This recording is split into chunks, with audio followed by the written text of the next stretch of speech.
A lot of buzz going on in LA. Betts and Price going to the Dodgers. More trades? Last 2 days, a lot of noise. Here in the next episode of Sideline Sports Podcast.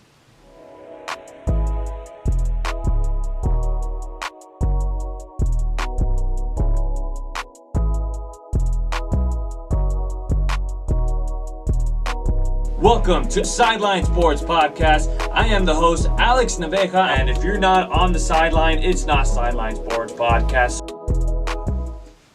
Welcome to episode 21 of Sideline Sports Podcast. I'm Alex Naveja, the host, and you know what? We've got a full studio today, gentlemen. We've got Jonathon, Ortiz, and Brent, Pothoven. Gentlemen, thank you so much for being here in the episode of Sideline Sports Podcast. But before we start the chatter, this episode of Sideline Sports Podcast was brought to you by Lean Mean Meals. Make sure to get your meal prep done with Mish Dominguez today. He's got you with your breakfast, your lunch, and even with your dinner. You even have detox juices along with cold brew coffee.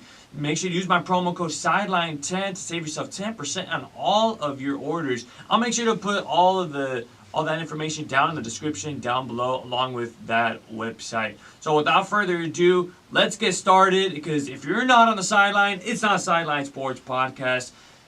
It's been a busy day in baseball. These last 2 days, the breaking of news, it was just a matter of time until it finally happened. Betts, along with David Price, are Dodgers. Yeah, it became that way, especially the day prior to the trade going down. Ken Rosenthal reported that it was going to happen for sure. It was just a matter of when and where he would be dealt with. Luckily for us here in Los Angeles, it was with the Dodgers. And to be quite honest with you, the Dodgers literally went from doing absolutely nothing this offseason, more so just releasing and unloading on a lot of talent, to becoming the winner of the offseason with this acquisition of Mookie Betts, David Price. So kudos to the Dodgers and Andrew Friedman. But they're not also just the winners of the offseason because they got Betts and Price, but for what they got them for. Of course. They got them for Alex Verdugo. Yes. That's it. I mean, obviously, Kenta is also in that deal, but he's going to Minnesota. But in the end, Peter Gammons had that trade. What was it, like Verdugo, Downs, Ferguson, and I think one more prospect? None of them. Nobody was in there. Just Verdugo. They got him for just Verdugo, and they had some cash considerations, which probably what held up the deal in the first place, was just how much money was going to come back to cover a bit of Price's deal. So looking at that, the Dodgers have this insane farm system that they have clinched onto, and they will not let go of. And we kept saying on other medias, they're cheap, they're not willing to make the big move. We've said that for a while. And look what it does. They get their cake and they eat it too. It's perfect in the situation with the Dodgers, and then on top of that you get the salary dump in Jock Peterson, because obviously there's that space now in the outfield. So now with the Dodgers, they have one of the best batting lineups in all of baseball. If not the best. If not the best. That's definitely true. And now all of a sudden you have a team that you look at that lineup, you're like, wow, that's I'm terrified. Scary. I'm terrified. Scary. And now you don't have some limitations like jock against lefties. You have Mookie Betts, who can hit against anybody, maybe even with his eyes closed at this point. And then on top of that, Price is still a very serviceable pitcher. He can still be a good pitcher in this lineup. And also, if that is the case, the Dodgers now have a surplus of these youth pitchers that they can now insert into the bullpen. And if they hit all of Dustin May, because I feel like he's going to hit big this year. I think we've seen his stuff. Me and Dave have talked about it. Definitely talked about Dustin May's stuff. Ginger Guard is ready, I think, this season. Guard, my goodness. Yeah, what a name. I know, exactly. Man. I wish I looked like that. No, I don't. But it's one of those things where, I almost said Noah Syndergaard. That's how interchangeable those two are. But in the end, Dustin May is one of those players that you can all then put in starting rotation along with Urias. You can have with Kershaw. You have anyone who's left. I mean, obviously you've lost Ryu. You've lost Maeda now. But you have other players like Caleb Ferguson, who had a good 17 or 18 actually. I've got to turn forward. He can go back in the pen, and you can replace some of that bullpen that you've had problems with. I mean, obviously they also have the free agent signings with that as well. This completes the team a lot more than I personally expected it to. I thought, another big bat's good, but you need pitching in the offseason. This gives a bit of depth because Price is there. So very quickly, I forgot to tell you guys what was in on the deal. So Dodgers acquired Mookie Betts, David Price, and they also got some money, some cash, to be able to pay some of David Price's contract. He's currently owing $96 million right now, and then as far as that's a lot, but It's a lot for an old guy. and then when you look at Boston, the Red Sox got Alex Verdugo. They also got a top prospect in the Minnesota Twins in Bruce Gratterall, who was actually one of their top pitching prospects in all three levels, was pitching sub-2 ERA. That's how you know you fleece someone, when you had someone else give up their prospects. That's the thing the Dodgers really did well on. They didn't sell a single prospect, because Verdugo's already talent up there. They made the Twins give away their prospect to do it. That is some dealing. Like, props to Friedman for that. I do think, though, that in this whole mix, Alex Verdugo is taken a little bit too much for granted. I know that we just claimed that the Dodgers... Verdugo is on his way to being a star in this league. I wouldn't be surprised if he is one of the main options in Boston in the next 2 years. Yeah, even though the Red Sox didn't get a top prospect, they still managed to get a very solid player Verdugo with massive was a top potential prospect, though. in Bright Alex future. Verdugo. Bright So future. I think a lot of people claim that the Red Sox kind of messed up. I think they got what they wanted. Ultimately, a talent that's going to go ahead and put people in the seats. Of course, not to the magnitude of Mookie Betts, but who knows? Alex Verdugo is very young. He's very versatile. He's good in the outfield as well. So they got someone who has power in that lineup to go ahead and overcome that left field wall, the big monster, and also an arm in the outfield to go ahead and bring some excitement to home plate. So I feel like during this trade, unfortunately, a lot of people lack seeing the value in Alex Verdugo, but I think, as Ken Rosenthal put it, everyone got their job done and everyone felt happy ultimately. And you know what? The Red Sox, they have themselves a franchise player in the future. You know, he's got 5 years of control left on that contract. So I mean, Alex Verdugo is gonna have a bright future. He's a lefty bat, and you know how short that porch is right there in right field. It's super short, and that guy's swing is nothing but explosive. It's everything and explosive. You know, very silent approach, and right when that pitch comes, explode through the zone. It's ridiculous what Verdugo can do. That guy's got an arm because he was a former pitcher. That guy can track down outfield, pop flies, fly balls, you name it. That guy. This is like a big-time player that the Dodgers are losing, but what they're getting back is, I'm going to say it out, flat out, top three. You read my mind. Top three, because I think Mike Trout's number one. He might be right behind Trout. He might be behind Trout. Mike Trout, and then maybe, I'm going to say George Springer would probably be number two, then maybe even Mookie Betts, or even Mookie Betts first before George Springer, but I mean, still, this is going to be a big-time player, and this is going to be a bat that the Dodgers really need. If they want to get over the Washington Nationals, if they want to get over the Atlanta Braves, remember, these are two teams that the Washington Nationals look even better. They signed all their guys from last year, and they got more. Look at what the Braves have done. That rotation looks absolutely ridiculous now with Cole Hamels a part of it, with Fultonevich, everybody that's a part of that rotation. It's ridiculous. And what they've done in the bullpen, along with the guys, that whole entire team just looks great. But the one real scary thing, and the reason why the Dodgers made this trade, I think, is because of the Yankees. I think the Dodgers made this because they lost out to Garrett Cole. They lost the sweepstakes. Now they're like, well, that's a high-powered starting lineup. We need something even more high-powered to conquer it. And that's a big thing, is having that much of a diversity at the bat. Because if you look at it now, your lineup has Mookie, you have Bellinger, you have Seager, you have Turner, you will have Gavin Lux in there, who will have another year of experience. You'll have Max Muncy still in there, AJ Pollock, and here's the thing: playoffs. AJ Pollock had a poor season, but poor playoffs. especially poor playoffs. But we've seen his potential, especially. And with don't forget Will Arizona Smith, by the way. I Diamondbacks. forgot to mention that. If the Dodgers can get AJ Pollock to his prime, just like he was with Arizona, the Dodgers have the best outfield in baseball. Mookie Betts, Cody Bellinger, and AJ Pollock. That is out of this world. And then on top of that, you have backups like Chris Taylor and Kike that can go in there when they have a day off. And then you have so much diversity in there. You can put Bellinger in almost every part of the outfield while also putting him on first. You have so much you can do with that. And then all those infielders can move around. You can put Turner in first if you need to. You can put Seager at third. You can put all these places. You have a puzzle piece that most teams can't figure out. You can platoon anything you want. It's insane what this Wait a team minute, you guys are forgetting one thing. Mookie Betts was a natural infielder. He came into the major leagues as an infielder. Boston put him as an outfielder.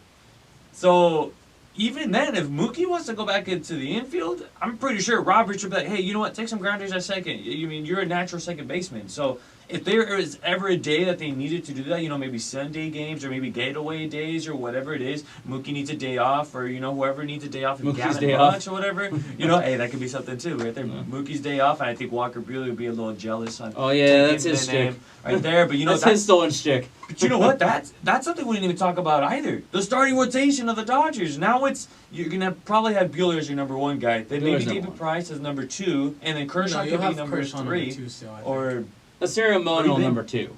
But statistically, Price is probably your number 2. And then after that, you have Ortiz, and you have a few other players you can put in there. I mean, obviously, like I said, this all also hinges on Gonsolin and May.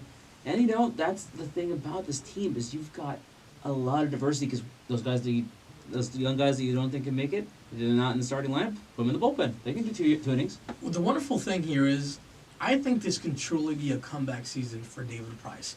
We've seen He's also been hurt. David Price at the top of his game. He is absolutely yeah. lights out. Here's the wonderful thing. Dodger Stadium is a pitcher's ballpark. This is working in his favor. Especially the against National League, Fenway. yes, the National League, in comparison to the American League, does not have the same level of offense. So I think this is a league in which David Price can absolutely thrive in. So if David Price really is that David Price of before, then the Dodgers are very well World Series contenders. Just look at who you're competing against. The Giants, rebuilding. The Nothing. Padres, Machado. They're They're the there. Rockies They're are good. the Rockies are in rebuild mode. The right now, Rockies just are trying to trade like away in a place where Arenado. they want to be in rebuild mode. Arenado doesn't want to be there. He's mad. That's a weird mess. And then you got Arizona, who for some reason signed Bumgarner, even though they're not going to be that great. If you have a division where Price has a lot of opportunity to get that ERA down, and more importantly, then the rest of that whole NL is wide open for a player like David Price to make an impact again, which, like I said, he had a down year last year, but he also was very serviceable in the World Series against the Dodgers, which, as you can see, another trend, the Dodgers taking away from that beat them in the past. And, well, most importantly, the Red Sox, because that's apparently who they've been doing that with Kelly and all them. But in the end, that's the thing about it, is the Dodgers are going to coast to another NL West, and when they do that, they can platoon a lot of those pitchers out. They can put in other people. You can give Ferguson a start if you need to. You can do another bullpen game. You can do stuff like that. And then all of a sudden, all these older pitchers like Kershaw, like Price, lots more days off. Less work. You could do what they did last season where they had like 6 pitchers in rotation at one point, giving more rest to players. You can do so much with this lineup. It is literally... Yeah, and that's a tough one for the Dodgers, just because there is so much potential and established talent in the likings of Will Smith. You saw what he did. You saw what he did for this team this prior season, and what I like about Will Smith, he puts together really good at bats, a great eye for the ball, and he's got pop in the bat. So I think the Dodgers can use Keibert Ruiz, for leverage and hopefully get the likings of El Boricua Francisco Lindor at the deadline, since they couldn't do it during the offseason. You would. Well, here's the thing I feel about that is I feel like we've seen this over and over again. Freeman's not going to trade prospects. I mean, honestly, if Keibert Ruiz pops, it's bye Matt Barnes or Austin Barnes, not Matt Barnes. Matt Barnes would not go anywhere. Matt Barnes would be like, no, you go, Dave Roberts. I'm not going to the bench, you go. But no, Austin Barnes is one of those players that, we've had our criticisms of him for a while, especially at the bat. And sometimes he'll get good at bats, he'll get a number of good stats, and then sometimes he won't. Keibert Ruiz is still a player that is high up on the Dodgers prospect list. In fact, was higher than Will Smith for a while. The only reason why Will Smith was up is Will Smith was ready. He had been there a little bit longer. But Keibert Ruiz is going to be really, really good in this league. And if you're the Dodgers, why not put him behind Will Smith, and if not, one day in front of him? I just want to throw in one last thing, though. I feel like what can make the Dodgers go from good to great this season is going to rely heavily on the bat of Gavin Lux. That is a prospect who the Dodgers refused to trade in any given situation. There's a reason for it. They were holding on to him like never before.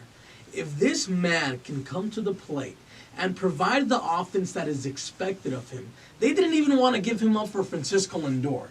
If That's he a can big come deal. up to the bigs and be that player that the Dodgers expect him to be, this is the best lineup in baseball by far. There is no hole, and this is an easy win for the World Series, in my opinion, for the Los Angeles Dodgers against any starting rotation.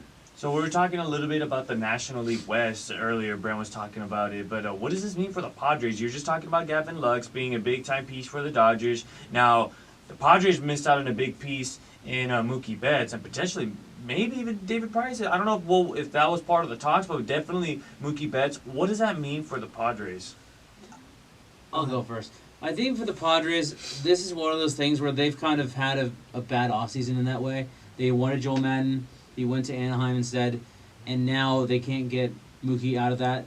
And that's one. But the one thing they have advantage of is the big thing that's leading them on, that's pushing them forward, is Manny Machado. And that guy's signed for a long time. Big bucks, too. Big bucks, long time. They've got a lot of time to build, and they got a time to wait it out, which is big for them as well. I think the Padres will be fine. I think they're one of the more competitive teams for the Dodgers. But other than that, I mean, it's going to happen. That's what it is. The Dodgers are there for years, too. I think for the Padres in particular, I don't think they'll win a championship anytime soon. At least I'm talking within the next 2 to 3 years. I think what they have to do in that time, because they have the pieces, they have the potential, they have a solid team, they need to adopt that winning mentality. They have to go ahead and flourish themselves into this winning culture. Because San Diego, for the last few seasons, has been nowhere to be found.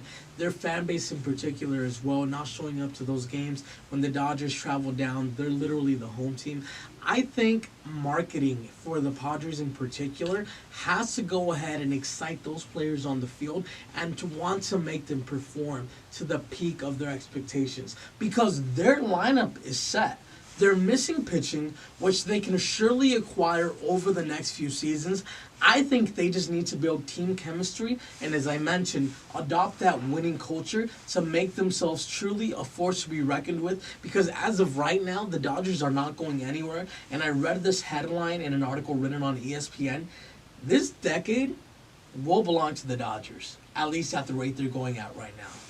So I really think the San Diego Padres, that they're going to have more of a winning year this year with the acquisition of Trent Grisham, with Zach Davies, with some of the moves that even the San Diego Padres made this year, but definitely not to beat out the Dodgers this year. But you know what? We're actually going to take a quick break here on Sideline Sports Podcast. But when we come back, we're going to talk about another trade. It's just the 5 freeway down to Angel Stadium. Dodgers, Angels making some moves last 2 days. We'll be right back here on Sideline Sports Podcast, where if you're not on the sideline, it's not Sideline Sports Podcast. Hi, my name is Jennifer Munoz, and I play for the Guatemala Women's National Team, and you're here watching Sideline Sports Podcast. Welcome back to Sideline Sports Podcast, presented by Lean Mean Meals. Guys, as you can tell, this is a different day that Brent and I are recording, and as you can tell, Jonathon Ortiz isn't here. They fired him. Yeah, breaking news. Jonathon Ortiz fired from 22 West. We're hired tomorrow. There we go. Brent will always rehire him, just like he does rehire me. Iron Fist. But here we go. Alex Naveca, Brent Pothoven with me. But you know what? There's a reason why we're recording the second day. Brent actually has something to report on, that there's some things that are being re-talked about. Well, I'm not reporting it, that's for sure. John Heyman mentioned that, and also it's been added on with other people. The Red Sox are kind of reconsidering the deal a bit and adding more than what they got, because obviously they got the top pitching prospect for the Twins. But it's one of those things where they're reconsidering that Mookie Betts deal. They're reconsidering it a bit, which I think is a little underhanded, a little dirty. Like, you agreed to it. That's your fault if you didn't get what you wanted. You know what? You knew what you wanted and you didn't get it. That's a lot on you. Now, the deal is not going to probably be canceled. It seems like it's going to be one of those things where they might add a little bit. Maybe change it up a little bit. Kind of like the Isaiah Thomas trade from the Boston Celtics to the Cavs when they had to kind of do something like that. But in the end, that might lead to a little bit more. But the other thing that's about that is it's a little bit of domino effect. In fact, actually, a guy from our conference, the Big West, Trent Rush, good dude, he actually is also on NBA 30. He's an Angels guy. He was saying that Dodger-Angels trade is also contingent on it because if Mookie Betts doesn't come to LA, they want to keep Jock Peterson. They want to keep Chicken Strip.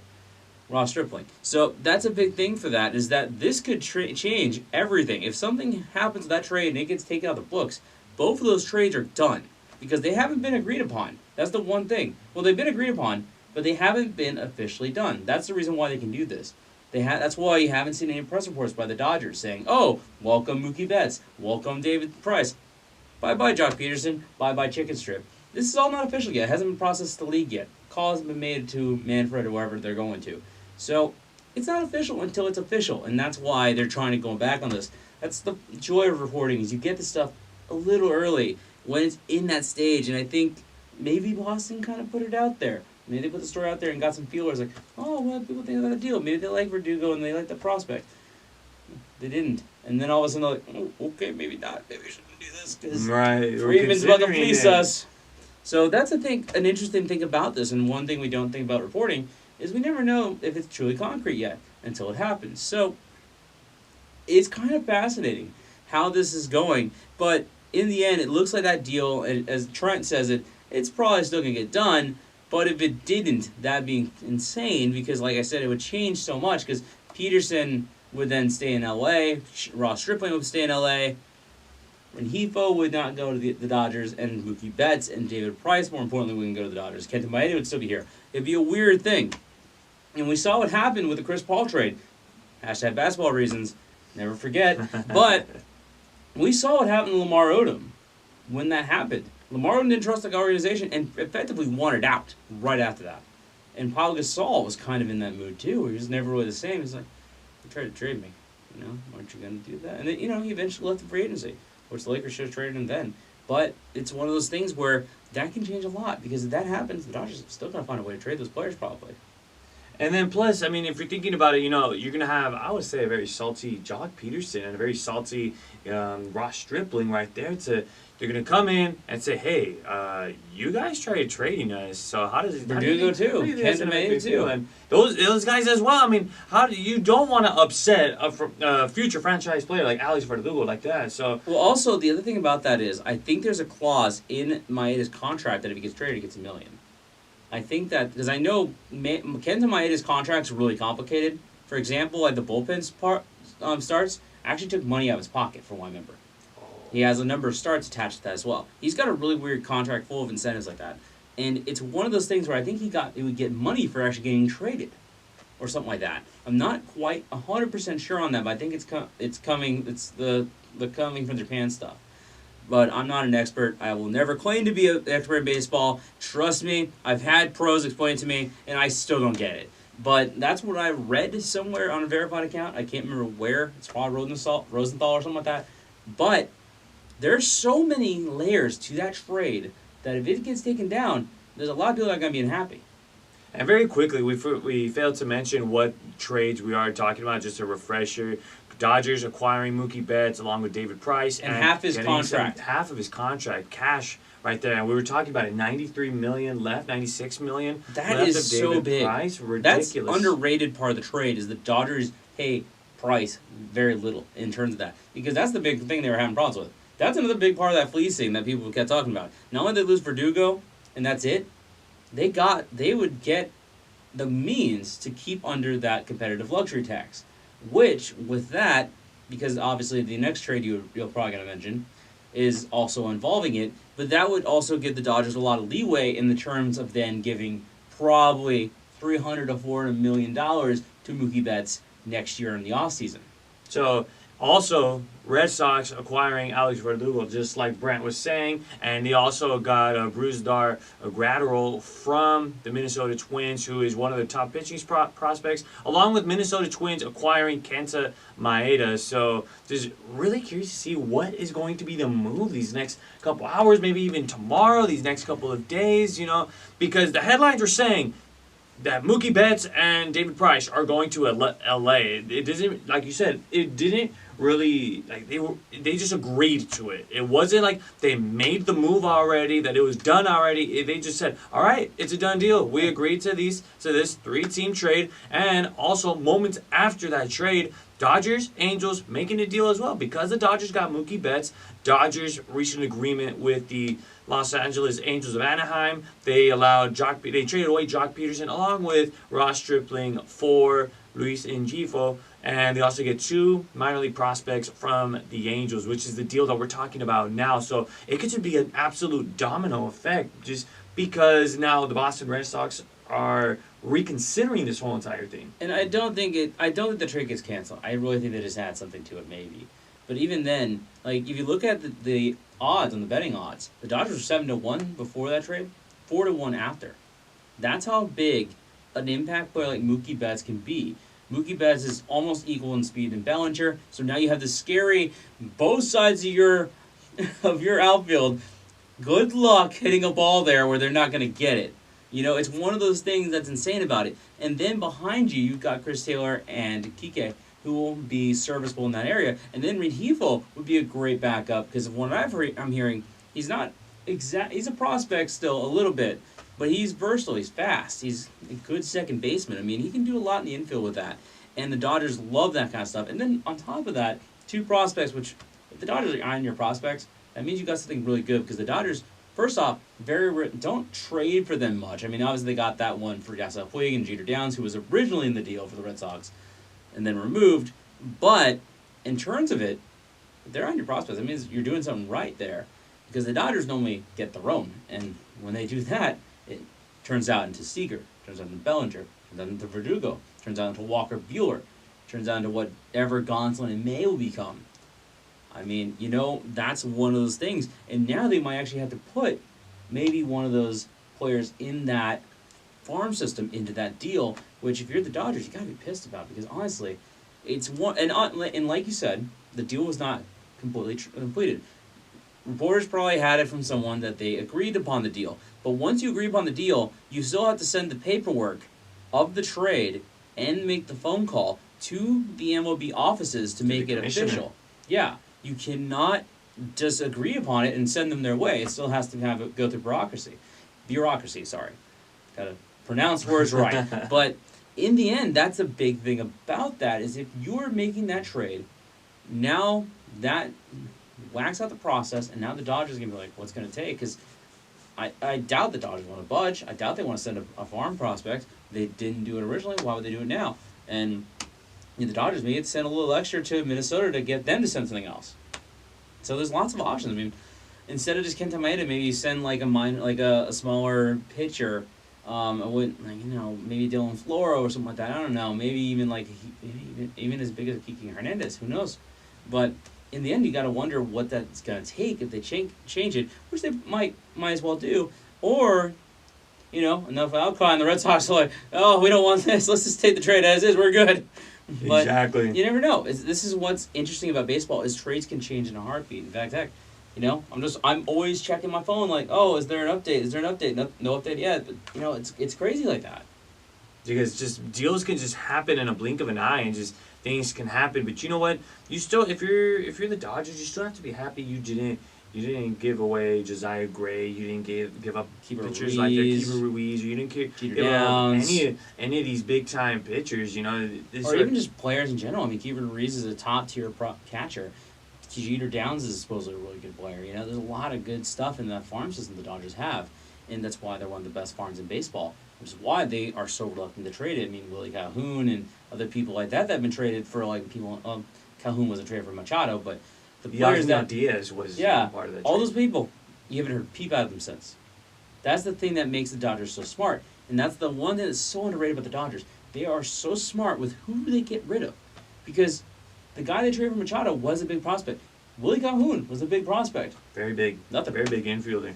And then nothing. And you remember who they wanted for Chris Sale when the White Sox were going to trade Chris Sale. Oh, they got the best prospect in all of baseball. They got Yohan Moncada. Yeah, but remember who they wanted from the Dodgers? Seager and Bellinger. They wanted players like that. They wanted Seager or Bellinger or even like Walker Buehler. They wanted people like that. Imagine if that trade had gone down.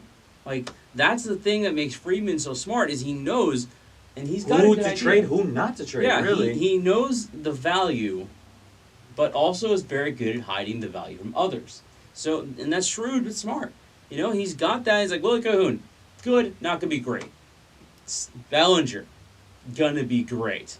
Gonna be an MVP. Literally this year was an MVP. And he was. Exactly. Seager, one of the top tier shortstops. And the thing about that is you can even have players like Walker Buehler in that farm system who, look at that, 2 years later, opening starter. You have Julio Urias, and you have, I mean, we both are salivating over Dustin May's stuff on occasion, even if he looks like a Noah Syndergaard. It looks like Noah Syndergaard mixed with a troll doll, kind of. But, you know, and Tony Gonsolin looks like he's from the 70s in some videos that I'm not going to mention on here. But, you know, it's one of those things where the Dodgers have these good prospects.